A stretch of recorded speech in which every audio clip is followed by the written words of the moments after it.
Hello guys! Welcome na naman dito sa aking channel and grabe mga beshies, napakarami yung mga nagsisilabasan ng mga bagong bagong app sa Google Play Store and hindi natin masasabi talaga kung bago ang mga ito o di kaya nagpalit lang ng pangalan. Pagka-check ko nga ay napakarami yung mga nakita ko na naman na bago yung name na nilagay nila pero yung mga feature, nung i-open ko yung mga app nila, ay halos same lang doon sa mga ibang nagawan ko ng aking honest review. Gayon pa man, susubukan ko ulit na utangan itong isang loan app na naman na kung saan pwede daw makahiram hanggang 40,000 pesos. At i-check natin kung paano yung interest, yung processing fees, at yung loan terms. Okay? Pero bago ang lahat mga beshies, may good news na naman ako kasi every Saturday, namimili nga ako ng 3 na mabibigyan natin ng cash. At every 25th of the month, nagpapag-giveaway sa tayo ng cellphone. At para nga makasali dito, ang kailangan nyo lang gawin ay panoorin yung buong video na ito, mag-comment nga, at i-like nga yung ating video at huwag kalimutan na i-share. At syempre, mag-subscribe para maging updated sa announcement ng ating pag-giveaways at sa mga loan app, sa mga videos na ina-upload natin dito. So here nga mga beshies, ang pag-usapan natin na itong MF Cash under ng Micro.Lending. So, kapag i-check natin itong app nila, easy, fast, and secure loan nga daw ito. Lowest interest rate, quick review, at easy to use daw, diba? So, i-check na naman natin ito. So, sa Google Play Store ko na-download ulit itong loan app na ito, kaya ma-access nyo. Pero, syempre, hindi ko kayo na-encourage na subukan na umutang dito. Hayaan nyo muna na ako nga yung susubok para ma-check natin kung okay pa utangan or hindi. Kapag in-open natin, may permission statement na naman, like yung phone number, yung camera, yung calendar, app installation list, at allow MF Cash to access your calendar, to access your phone call logs, to send and view SMS messages, at privacy agreement, kailangan daw natin basahin ito, modification to the privacy notice, at mag-create ulit tayo ng ating account dito nga. So, ilalagay nga lang natin yung ating mobile number at click Get OTP, may matatanggap ulit tayo na one-time password. So, kailangan lang natin ma-input dito. Nag-send na nga ito sa akin ng one-time password. Tapos, ilalagay nga lang natin dito sa MF Cash. At I have read and accept privacy policy. Pwede nyong basahin yan. Pero kagaya ko na tinatamad, eh kahit huwag na. Enjoy ultra low daily interest as low as 0.02%.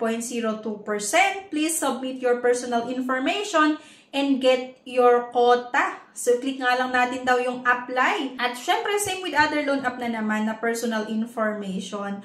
At kagaya ng mga ginagawa ko sa ibang mga loan app na hindi po totoong infos ko yung mga pinapakita ko sa inyo. Gawa-gawa ko lang itong nakikita nyo. Pero yun nga, ina-erase ko naman ito at nilalagay talaga yung exact infos ko nga.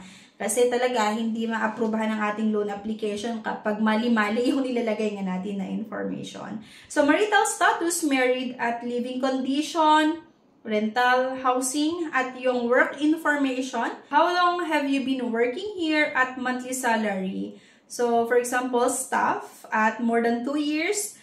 At lalagay natin na salary ay 24,000 to 32,000 pesos. Emergency contact pa rin. At dito, 3 lang yung hinahanap na emergency contact or personal references. Continue nga lang natin at credit standing. Is it overdue na past month? No loan yung sagot ko dito. Maximum overdue days, no loan. Total borrowing in the past month, so no loan pa rin. So, kailangan nating mag-upload dito ng ating valid government ID. At ito na naman yung mga ID na tinatanggap, yung UMID, National ID, SSS, TIN, Passport, Driving License, Postal ID, Voter's ID, at yung Health Card ID. UMID ID yung pinili ko dito kasi UMID talaga yung ginagamit ko. Gasgas na yung UMID ID ko sa kagagamit sa pag-apply ng iba't ibang mga loan app.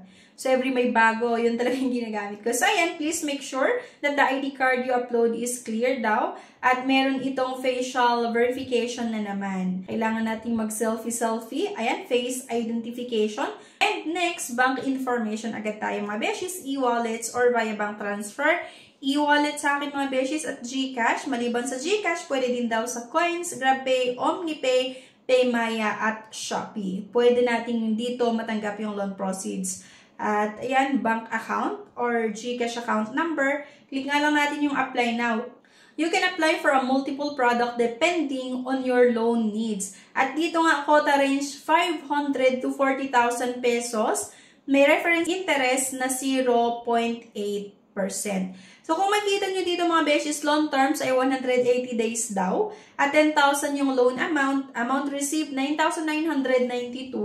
Service fee 8. Your loan application is being submitted. Please be patient. So, huwag tayong magpakampante. At ayan, ganun pa rin. Service fee daw ay 8 pesos lang. Interest ay 1,440.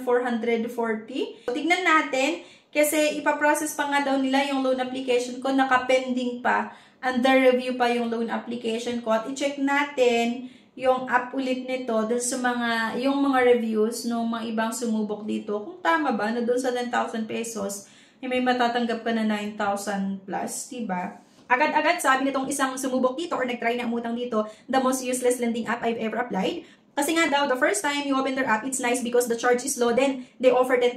But after they reviewed my application, ang natanggap niya lang daw ay 2,242, tapos 3,000 yung kailangan niyang bayaran. I mean, ang na-approvean ay 3,000, pero ang natanggap niya ay 2,242. Malaki pa rin yung processing fee nitong mga mi, kaya huwag niyo nang subukan, mga beshies, malaki pa rin yung interest. This is horrible, not in due date and I renewed.